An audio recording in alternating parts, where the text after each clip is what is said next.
up another centre mid. So maybe it's a case of creative journalism. I'd love to be proved wrong. Barella would give us another dimension and is clearly a quality player, but I'm pretty sure none of you believe that, people. For what it's worth, Arsenal ready to offer two players in swap deal for Inter Milan's Barella. How much would it knock the price off if what the Inter value back to, let's just humor ourselves. What is Balogun valued at?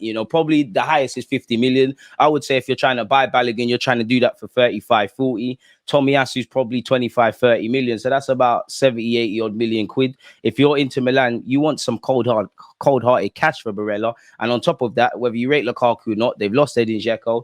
They've lost Edin Dzeko. Lukaku's gone back to Chelsea. Skriniar's left. They've lost their first choice keeper in Onana. Do you really want to lose another key part of your squad? Yeah, you'd get two players. You'd get Balogun, a player who apparently is being monitored by them, and you'd get Tomiyasu, who knows that league. But I don't really believe this. But for what it's worth, Calcio Mercato are reporting that Barella is of interest to Arsenal, and they're looking to come up with a creative deal for the Italy international after spending significantly this summer already. The report states that the North London club will offer Balogun and Tomiyasu to Inter in a 2-for-1 deal, while they may even have to throw in some cash on top of that for the inferential midfielder. Surely we'd be bumping ourselves. We're better off just, if this was to happen, to try and buy him outright. Inter are interested in Balogun, but have been put off by the 50 million price tag placed on the striker, while it's not clear whether they are keen on Japan international Tomiyasu or not. So then that kind of dispels all the logic of this article then, and it just seems BS. For what it's worth, Barella is contracted until 2026. Did he not sign a new deal recently? So it's a bit of a myth, really. And apparently the club is not in a strong financial position, and if Arsenal can come up with a beneficial offer for them, it may be too good to turn down, which could be of benefit. Balogun plus Tomiyasu plus cash. The cash better be £1. Both of them together. DG, was you at the Community Shield final? Nah, it must have been a doppelganger, and it must have been a handsome twin like me, because you know my thing. I'm flipping sexy, haircut or not. I'm definitely the sexiest content creator in the business. Barella is very likely because Inter want Balogun. I don't think it's as easy as that, but I'd love to be proven wrong because I like Barella a lot. Keeping up the theme with stuff, people. It seems like the David Raya stuff has still kind of changed in that he will still be signing for Arsenal, but it's essentially a loan. Now, I've covered this in my last two videos in my in-depth thoughts. Check them out. But for what it's worth, David Raya to join Arsenal on loan with option to buy from Brentford. David Raya is set to join Arsenal on loan with an option to buy from Brentford. The Spanish international goalkeeper is moving to Arsenal as competition for current number one, Aaron Ramsdale. The deal is expected to see Raya move across London for an initial 3 million loan fee with the option of making the switch permanent for a further 27 million next summer. He's got a year left on his contract at Brentford, and he apparently would now extend that ahead of the transfer. Apparently, he's already said bye and farewells to, people connected to Brentford, and he's expected to complete his medical today, which is Thursday. Hopefully, he's tied up and registered in time so that he can play some part, albeit on the bench, probably against Nottingham Forest, because Turner's gone Nottingham Forest. We're stuck with Arthur Okonkwo, who's played no part of pre-season, and he's been exposed to 2 very good loan spells at Crewe and obviously in Austria. Probably wants to leave. Karl Hein is not ready. Probably, both of them should be third choices, let alone second. So we need to get a keeper in. Arsenal are keen to get a deal over the line ahead of their first Premier League game of the 2023-24 season against Nottingham Forest on Saturday. Bayern Munich had also been exploring a similar deal for Raya, but the player always favoured a switch to Arsenal, where he'll be reunited with former Brentford goalkeeper Inaki Kanya. And I'm happy. At the end of the day, this is a keeper that we wanted prior to Ramsdale. This is a keeper that Arteta identifies as being a key part of the system or able to play. But you do kind of wonder, whether you eclipse Ramsdale or not is another debate. But it seems like there's an option there. Bayern Munich have let Jan Sommer go. Apparently, there's rumours that Manuel Neuer is behind in terms of his rehab. So you would have probably played first team football there. But our loss is their gain. Our gain is their loss. Spare a thought for Bayern Munich. They've been taken around the houses for several targets this summer. Hopefully, they get Harry Kane, even though I reckon he's going to get cold feet and want to stay at Spurs. Once again, Arsenal have been linked with Barella. There seems to be no real credibility behind anything, just linking us with players that, Inter have previously been linked with, and we've obviously got an admiration for Barella. So the less said on that, the better. Arsenal hope to have Raya available for Premier League opener as goalkeeper undergoes medical. Again, this popped up just before I started going online with you lot. So let's see. We already have spoken about we want to get it done for the first game of the season. We all know it will take 3 million to get him on loan and a further 27 million to get him permanently. We all know his contract is due to expire at Brentford, and in line with this loan stuff, he's probably going to sign an extension. Raya was due to undergo a medical at Arsenal on Thursday, and the club hoped to sign him before kickoff of their season at home to Nottingham Forest on Saturday. Under Premier League rules, the Gunners must register the signing before midday on Friday if Raya is to be included in the squad. Arsenal have moved for the Brentford goalkeeper after selling Matt Turner to Nottingham Forest as part of a deal that could be worth 10 million.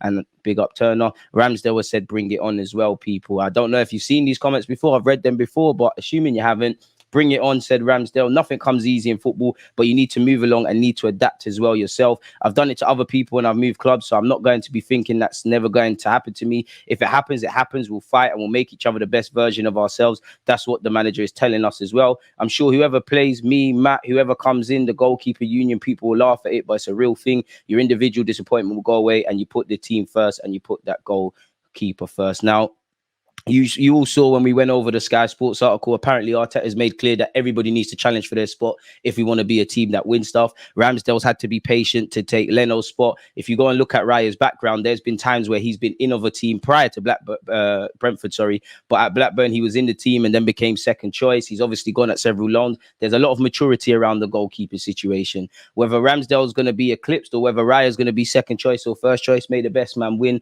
Again, I always say put collective feelings before the individuals, really. I don't, as much as I like Ramsdale and I like what Raya is, I don't necessarily care if they're upset about not playing. Channel that and show Arteta you deserve to start. I care about Arsenal winning stuff and getting closer to where we need to be. So put the collective first. Moving away from that, Romano has said he joins Arsenal on initial 3 million plus a 27 buy option. Brentford allegedly accepted this way as it helps Arsenal with FFP. The buy clause automatically activated after a few games otherwise available for Arsenal in 2024. What is a few games? A few games could be 3-4 games. It could be 10.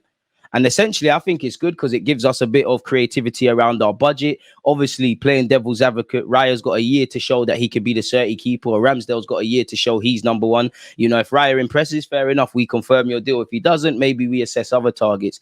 You know, and again, at some point, I believe in with the 27-year-old Raya and 24, 25-year-old Ramsdale, at some point, it's going to have to be made clear who's number one and who's number two. We've been here with Martinez and Leno or whoever it was. We've been here with Leno and Czech. We've been here with Ramsdale and Leno. We've seen it with Chelsea with Courtois and Czech. We've seen that at Man United with Dean Henderson and De Gea. So, yeah, we'll have to see. May the best person win, people. Smash the like button if you haven't.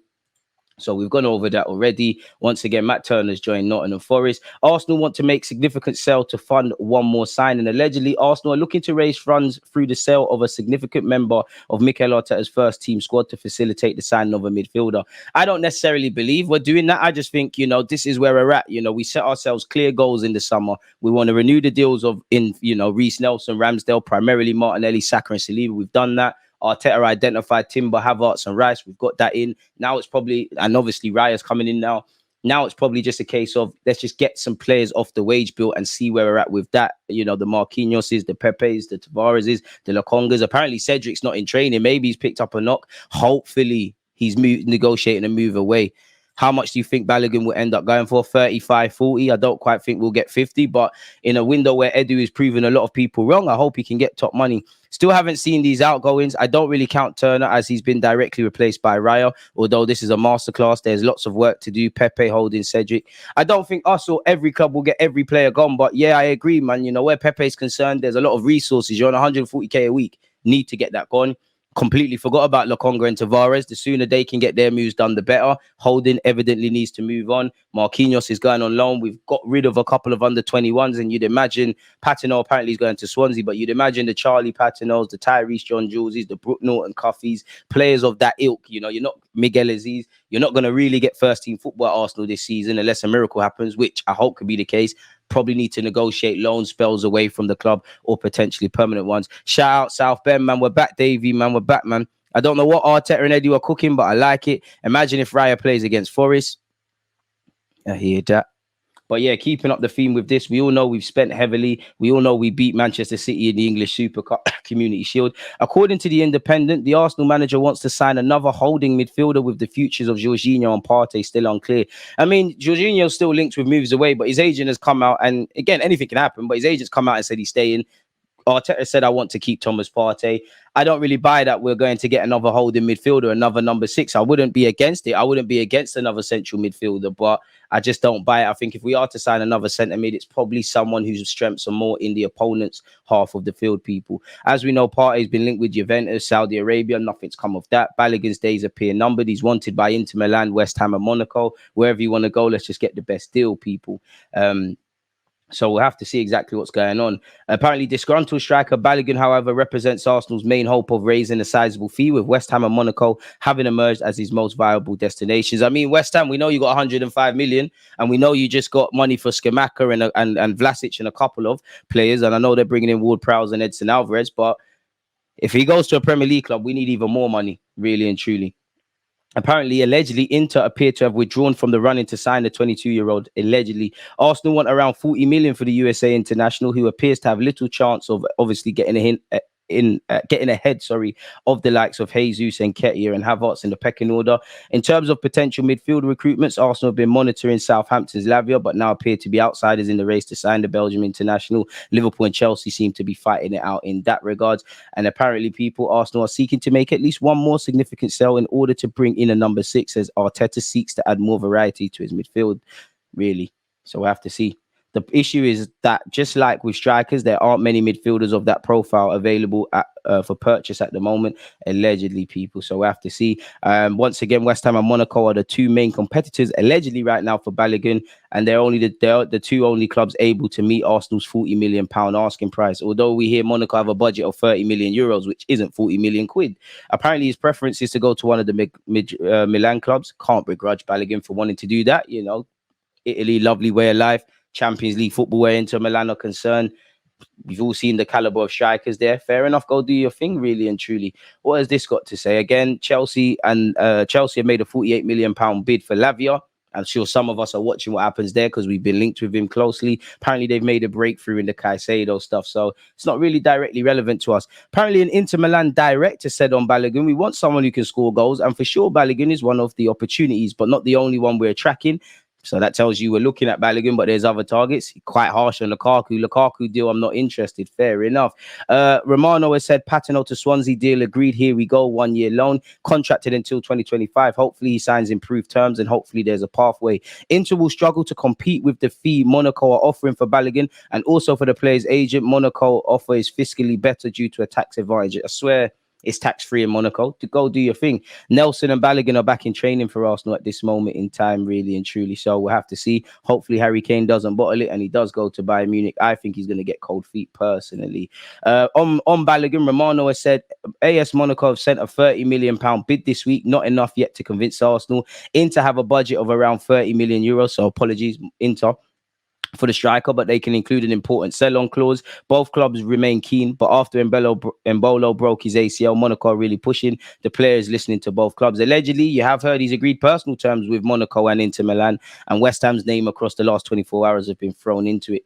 Inter are losing the race for Balogun despite having an agreement with the player. Monaco are now ahead, and Lens have entered the fray. I don't know if Lens have the financial capacity to sign him, but they did is it Openda? He went to Leipzig or one of them teams there.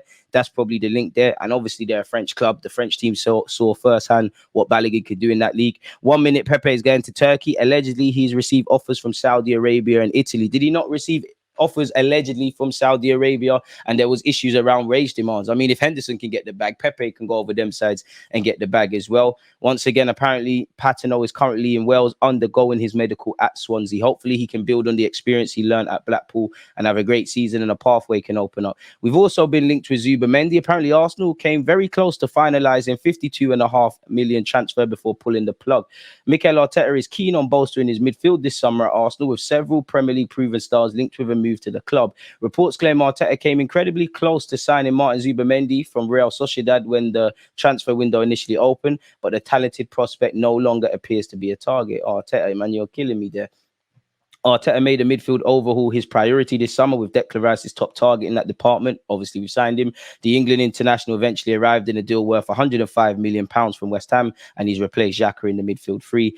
Havertz was also acquired from Chelsea to provide an alternative option as a number 8 or as a 10, and you've seen him play up front as well. Though the Gunners reportedly have not yet completed their midfield shake-up yet, Southampton's Romeo Lavia has been linked with a move to North London, as has Ajax star Kudus. Apparently, he's getting cold feet with Brighton, and the latest is he wants a release clause. Maybe he's learnt from Caicedo, but there's a lot of whispers where it comes to transfers. However, if Arteta demands a more defensive-minded option in midfield, then questions will be asked about why the pursuit of Real Sociedad star Zubiamendi ended. Maybe he wasn't convinced on signing for us at this moment. Apparently, Spanish news outlet AS reported in May that the 24-year-old was very close to agreeing a move to join Arsenal. He has a release clause of 52.5 million, and it was supposedly set to be activated by Arteta's side. Thus, the player only needed to sign off on a deal to make the move. Barca were also keen on the deep line playmaker at this stage, but Real Sociedad were not willing to entertain a La Liga switch, and Zubiamendi favoured a move to Arsenal. The reports linking the midfielder with a move away then suddenly went quiet, with the player's public message explaining that he anticipated a quiet transfer window, appearing to conclude any hope of luring the midfielder to England. He's contracted until 2027 at Sociedad. We all know Partey and Jorginho have been linked with moves away. So the headline of the article isn't quite as sexy as what the core bulk of that article says. It just says we used to be interested in someone and now we're not really. No clue what's happened there. That was me reading that. I'm just reading about Timber. You lot can ignore that. Allegedly, Marquinhos is in France to complete a move to Nantes, and apparently that will be completed on a Friday. Hopefully we pick up a loan fee there. Apparently Cedric wasn't pitching in training. I hope he's fine. I hope he's not injured, but I do hope you're in a black cab somewhere, going somewhere, whether that's an airport or to a London club, completing a medical and keeping it moving. You're not levels at the club, unfortunately. Let's see what Goal.com has said about transfers, people. As we know, Raya is set to join us on loan with an option to buy. Turner is left. We're both looking at both North London clubs in Douglas Luiz. Well, Arsenal and Spurs are both looking at Douglas Luiz. We was linked with him last summer. We've been linked with midfielders, as you can see in all the outlets. And obviously, we tried to buy him last summer. Maybe that's the link. Personally, I think we've moved away from it. I wouldn't be against bringing him to the team, but he didn't, for one reason or another, the move didn't happen. He signed a new deal. Our former manager, Unai Emery, is signing a decent squad. He's got Buendia, is now injured. You've got Telemans, you've got Douglas Luiz, Paul Torres has come in, Diaby's come in. I've probably missed the name. I personally think he's more likely to go to Spurs, really and truly. But nonetheless, we've been linked with him. Fenerbahce allegedly are very keen on Jorginho, folks. So in relation to the transfer news, that appears to be that, people. I'm not sure where you lot are at with that. Let me know your thoughts, talking points, etc. And for those of you who bother to ask questions, big up you lot. My Q&A show has been recorded. That will be out soon. Man said Rice 6, Barella 8, Odegaard 10 is generational. It's